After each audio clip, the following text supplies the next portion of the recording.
ایک آدمی نے رسول اللہ صلی اللہ علیہ وآلہ وسلم سے پوچھا، کون سا اسلام بہتر ہے؟ آپ صلی اللہ علیہ وآلہ وسلم نے فرمایا، تو کھانا کھلائے اور ہر شخص کو سلام کرے، خواہ اس کو جانتا ہو یا نہ جانتا ہو۔ صحیح بخاری حدیث نمبر 28۔ حضرت صلی اللہ علیہ وآلہ وسلم نے فرمایا، مجھے دوزخ دکھلائی گئی تو اس میں زیادہ تر عورتیں تھیں جو کفر کرتی ہیں۔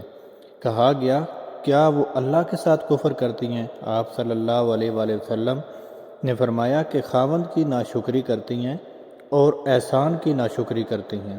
اگر تم عمر بھر ان میں سے کسی کے ساتھ احسان کرتے رہو، پھر تمہاری طرف سے کبھی کوئی ان کے خیال میں ناگواری کی بات ہو جائے تو فوراً کہہ اٹھے گی کہ میں نے کبھی بھی تجھ سے کوئی بھلائی نہیں دیکھی۔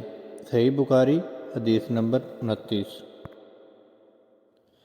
میں اس شخص حضرت علی رضی اللہ تعالیٰ عنہ کی مدد کرنے کو چلا۔ راستے میں مجھے ابو بکرہ ملے۔ پوچھا، کہاں جاتے ہو؟ میں نے کہا، اس شخص حضرت علی رضی اللہ تعالیٰ عنہ کی مدد کرنے کو جاتا ہوں۔ ابو بکر نے کہا، اپنے گھر کو لوٹ جاؤ۔ میں نے حضرت صلی اللہ علیہ وآلہ وسلم سے سنا ہے، آپ فرماتے تھے، جب دو مسلمان اپنی اپنی تلواریں لے کر بھیڑ جائیں تو قاتل اور مقتول دونوں دوزخی ہیں۔ میں نے عرض کیا، یا رسول اللہ، قاتل تو خیر ضرور دوزخی ہونا چاہیے، مقتول کیوں؟ فرمایا، وہ بھی اپنے ساتھی کو مار ڈالنے کی حرص رکھتا تھا، موقع پاتا تو وہ اسے ضرور قتل کر دیتا، دل کے عزم صمیم پر وہ دوزخی ہوا۔ صحیح بخاری حدیث نمبر 30۔ میں ابو ذر سے ربضہ میں ملا۔ وہ ایک جوڑا پہنے ہوئے تھے اور ان کا غلام بھی جوڑا پہنے ہوئے تھا۔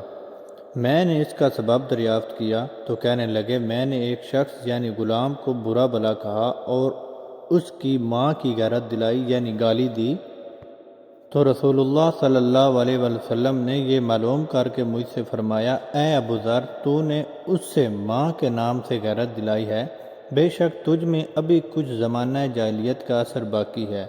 یاد رکھو، ماتحت لوگ تمہارے بھائی ہیں، اللہ نے اپنے کسی مصلحت کے بنا پر انہیں تمہارے قبضے میں دے رکھا ہے، تو جس کے ماتحت اس کا کوئی بھائی ہو تو اس کو بھی وہی کھلائے جو آپ کھاتا ہے، اور وہی کپڑا پہنائے جو آپ پہنتا ہے، اور ان کو اتنے کام کی تکلیف نہ دو کہ ان کے لیے مشکل ہو جائے، اور اگر کوئی سخت کام ڈالو تو تم خود بھی ان کی مدد کرو۔ صحیح بخاری حدیث نمبر 31۔ جب سورہ انعام کی یہ آیت اتری، جو لوگ ایمان لائے اور انہوں نے اپنے ایمان میں گناہوں کی آمیزش نہیں کی، تو آپ صلی اللہ علیہ وآلہ وسلم کے اصحاب نے کہا، یا رسول اللہ، یہ تو بہت ہی مشکل ہے، ہم میں سے کون ایسا ہے جس نے گناہ نہیں کیا؟ تب اللہ پاک نے سورہ لقمان کی یہ آیت اتاری کہ بے شک شرک بڑا ظلم ہے۔ صحیح بخاری نمبر 32۔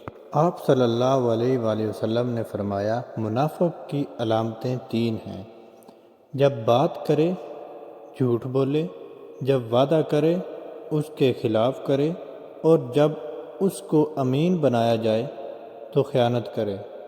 صحیح بخاری نمبر 33۔